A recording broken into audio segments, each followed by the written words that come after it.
let's do a quick review of the readings, and then based on the readings, we'll continue to deliver our message for today. So first, if you look at the first reading, this is a call, invitation to know that a promise that we made and it will be fulfilled. The prophet Jeremiah reminds us that God made a promise to King David that a descendant of King David will take his seat, will take his throne, we will have a king. So the first reading reminds us that we are waiting for that king to be born. That's a promise that God made to King David. Of course, in the context of our Christian faith, we know that is Jesus Christ. So right there, just based on the first reading, we have the child Jesus that we await, and therefore that's what Advent is about, is preparing ourselves for the birth of our King, the birth of Jesus Christ, the great Emmanuel, God with us. So 4 weeks in which we're preparing for Christmas, the birth of Jesus. But now, if you go to the second reading and the gospel, and now their language changes a bit. Instead of expecting a child to be born, shoot from the root of Jesse, a descendant of David, a child that's going to be born. And the second reading in the gospel is more about, we have to be ready for the second coming. Now, it places us in this in-between, which all of us are at. We are in this in-between. Last Sunday we celebrated Christ the King. With that, the ends of time, we anticipate and wait and are walking towards his second coming. He will come again. Today, this Sunday, first Sunday of Advent, the beginning of a new liturgical cycle, a call for an expectation in birth, a new birth, the birth of Jesus Christ. But in between is where we are. Jesus Christ was already born, suffered, died, buried, resurrected, and he is coming again. And in that in-between is where we are placed by the readings. Expecting a child to be born, a second coming. The child has been born, Jesus Christ suffered, died, resurrected, is ascended, and will come again. So we are in between. As we start the liturgical cycle, we start in this state of, okay, we are saying goodbye to last Sunday, Christ the King, and this Sunday starting a new one, first week of Advent. Now, what do we do in this in-between time? Now, can you put the gospel for a moment? I think the gospel has a phrase that I would like to unpack a bit. And this is a calling for us to be vigilant. Advent is much about being ready, vigilant for his coming. Now, there will be signs in the moon, the sun, the star. Goes to the next one, the sea. There will also be signs in the heavens. People will be frightened. The Son of Man coming in a cloud with power and great glory. Second coming. Let's go to the next one. But when these signs begin to happen, stand erect, stand tall. Instead of droopy and fearful. Everybody will be fearful, but not you. You stand up and raise your hand really high because your redemption is at hand. Let's go to the next one. Beware. This is the great warning that we enter into in the stage of in-between as we begin Advent. Beware that your hearts do not become drowsy from carousing and drunkenness and the anxieties of daily life, and that they catch you by surprise like a trap. So I'm going to unpack this one. Look, go back. I'm just going to unpack this one. Advent is a warning. Beware. Beware of what? That your hearts do not become drowsy. Now, when the study of the Greek word for drowsy, the root word is bareo. It means to weigh down when something is heavy, burdensome. So make sure your heart doesn't get too heavy or too burdensome. So we want to have a light heart, one that is able to move forward. So careful about not letting your heart get heavy, weighed down, burdened. But he continues to warn us about how can our hearts be burdened and weighed down. What are the ways? From carousing and drunkenness and the anxieties of daily life. Those are the three things that the gospel today is warning us. Be careful that these things won't weigh your heart down. The main one here, I will say, is anxieties of daily life. Because the others, the ones described above, are pretty much a result of what we do when we feel too anxious about life. When we get too anxious, then we'll start finding ways to anesthetize that pain. Let it be through alcohol, but alcohol is not the only way we can get very drunk.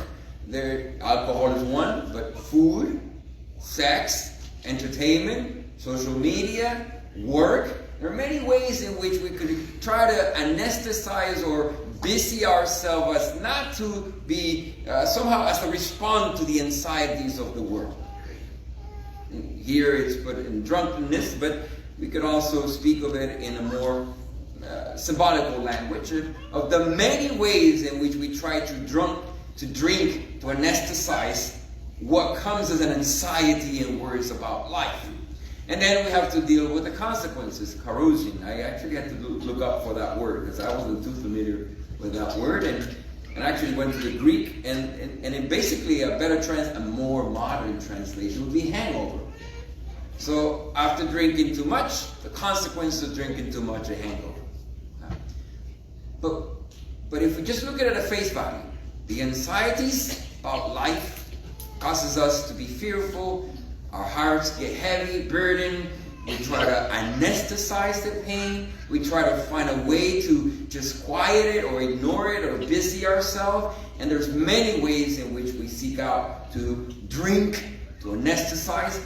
And I was making the observation also as I was studying this, that not only in the hangover, the many ways we get hangover, not just from alcohol or drugs, but the other ways that we get hangover. And when I was making the connection, the consequences of the many ways in which we try to anesthetize the pains and the worries are the 7 capital sins. If you think about it, make a connection here. One way we can anesthetize our pain is to finding a way to entertain ourselves, to just relax, to just do nothing, but that leads you to sloth. Another way we could anesthetize the worries of our daily life is through food. That leads us to gluttony. Or through sex. That leads us to lust. Or workaholism, or busyness of life. Well, I want more, but wanting more so as to feel that I can rely on my own strength. Careful, and then we become envious of the people who have more and I don't. Avarice. And we get angry for the things we don't have. And in the end, the root of all evil, pride. We're putting ourselves as God and not God itself. So careful. Beware of your heart becoming too anxious, too worried, too heavy, too burdensome. And even more, be careful how you react when you are in that state, as not to lead you away from the Lord and into sin or the capital sins. Now let's continue reading this. Beware that your hearts do not become drowsy, heavy, burdened from the hangover of the many ways we try to anesthetize the anxieties of our daily life. And that day will catch you as a surprise. So how are we supposed to respond? Now, here, I like the words that is used. Let's go back. As looking for a way, let's stay right there. How we can respond when our hearts are heavy and burdened. When these signs begin to happen, stand erect and raise your head, because your redemption is at hand. Your salvation is at hand. Your deliverance is at hand. Your help is at hand. So when you're caught up with anxieties and worries, this is what you're meant to do. You stand up. You raise your head rather than downwardly burdened. No, you go up. You stand up. You raise your hand. And if you go into this responsorial song, to you, O Lord, I lift up my soul. So you take a posture of standing, raising your hand, lifting your soul, because you know and you trust in His divine providence. You will trust in His second coming. It may be the second coming of the ends of time, but the comings of Jesus Christ providing for your daily needs. Trust is what frees us.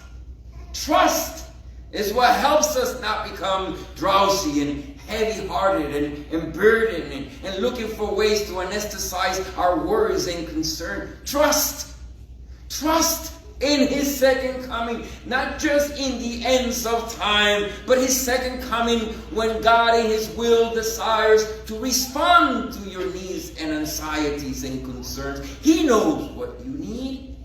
Trust Him. Trust Him. Stand erect.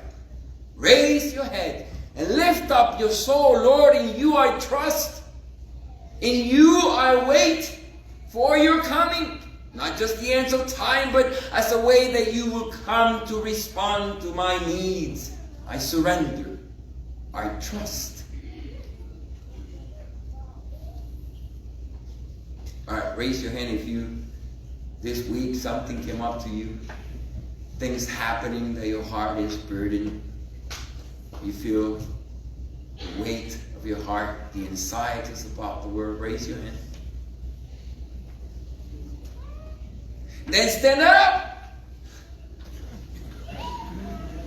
Literally stand up. Don't be like her putting her head down. Raise your head up. This is a standard that we should all have at all times. All right, let's change the posture. Get droopy. Head down. How does that feel? That only is going to feed your burdensome, your heaviness, that's a posture of, oh, life sucks. Oh, life is so horrible. Oh, the whole world is against me. Oh, I don't know why I'm still here. You're feeding upon it. No, you stand strong. All right, posture. Straighten your back. Come on, head up. Why? Because we trust. Our head is looking at whom we trust is God. Trust Him. Stand erect, head up, and if you want to add it, responsorial song, to you, O Lord, I lift up my soul. And I wait for His coming, which will be a new birth in you. Because indeed, God is with us. The great Emmanuel, the great celebration of Christmas. You may be seated. In that same spirit, trusting in God's divine providence, new beginnings, standing up erect with our heads raised up, to you, O Lord, I lift up my soul. How is the Lord answering? Now you got to change. Perhaps when you surrender, also surrender your expectations. Just let Him do what He knows is best for you, not you telling Him what to do. Just trust. Surrender. All right, Lord. I don't know what you're doing here. I don't know what you're cooking. But I'm trusting you're cooking something good. And the more the heat, the more the flavor, the more the smell, the more I know through this sign that you're working something great in my life. And I trust rather than get worried and anxious and burdensome and then looking for a way to anesthetize my pain and then deal with the consequences of using things that do not take care of your burdens and anxieties and concern. Stay erect, hand up. You have a dignity, and it's the dignity of a child of God. So act like it. If I am a child of God, then I stand strong because I trust that the Father will provide for me. It's a stand of dignity, of royalty. We are children of God. So we stand strong with head erect, not because we're prideful, but because we trust And we surrender in the one who provides in his divine providence, in his will, and in his wisdom. And who am I to question it, demand, or put expectation, Lord? To you I lift up my soul.